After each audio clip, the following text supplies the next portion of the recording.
Welcome back in this video. चलिए start करते हैं। थर्मल इंजीनियरिंग की 4th वीडियो है ये, 3rd सेमेस्टर। आज हम पढ़ने वाले हैं साम्यता, जो ऊष्मागतिकी के सिद्धांत पर ये जो है कार्य करती है। तो ये होती क्या है, पहले ये जान लेते हैं। साम्यता किन्हीं दो अवस्थाओं के बीच समानता दर्शाना, मतलब कोई दो चीज़ें हैं, दो अवस्थाएं, उनमें समान चीज़ बतानी क्या इसमें, और इसमें क्या चीज़ समान है, ये चीज़ होती है साम्यता। ये कितने टाइप्स की होती हैं? ये 4 टाइप, 4 प्रकार की होती हैं। पहली है तापीय साम्यता। ये क्या होता है, किसी निकाय को तापीय साम्य की अवस्था में तब कहा जाएगा जब निकाय के प्रत्येक भाग के बीच का तापमान समान हो। कहने का मतलब ये है, मान लीजिए कोई ऑब्जेक्ट है और अगर यहाँ का टेम्परेचर इस साइड का 30 डिग्री सेल्सियस है तो यहाँ भी 30 डिग्री सेल्सियस होना चाहिए, तभी ये तापीय साम्य में होगा।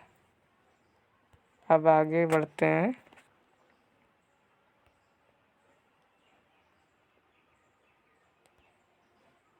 दूसरा है यांत्रिक साम्यता। ये क्या होता है, किसी निकाय को यांत्रिक साम्य की अवस्था में तब कहा जाएगा जब निकाय के प्रत्येक भाग के बीच बल साम्य अवस्था में हो। कहने का मतलब ये है कि अगर कोई ऑब्जेक्ट है, उस पे अगर यहाँ पे फोर्स 5 न्यूटन का लग रहा है तो यहाँ पर भी 5 न्यूटन का बल लगे, तब ये यांत्रिकी साम्यता में होंगे। अब बढ़ते हैं। तीसरा आपका है रासायनिक साम्यता। किसी निकाय को रासायनिक साम्यता में तब कहा जाएगा जब निकाय के अंदर कोई रासायनिक अभिक्रिया ना हो रही हो।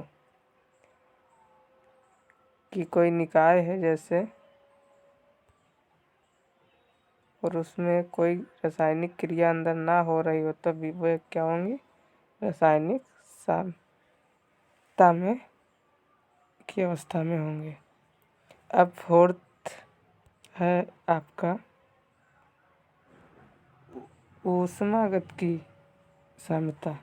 ये क्या होती है, किसी निकाय को ऊष्मागतिकी साम्यता में तब कहा जाएगा जब यांत्रिकी और रासायनिक साम्यता में हो।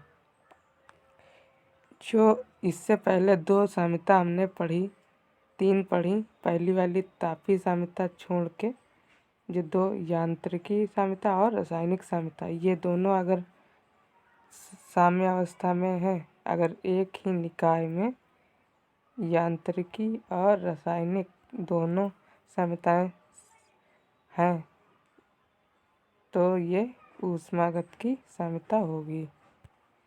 और आज की वीडियो में इतना है। अगर चैनल पर पहली बार आए, सब्सक्राइब करिए और इस प्रकार की वीडियो आती रहेगी।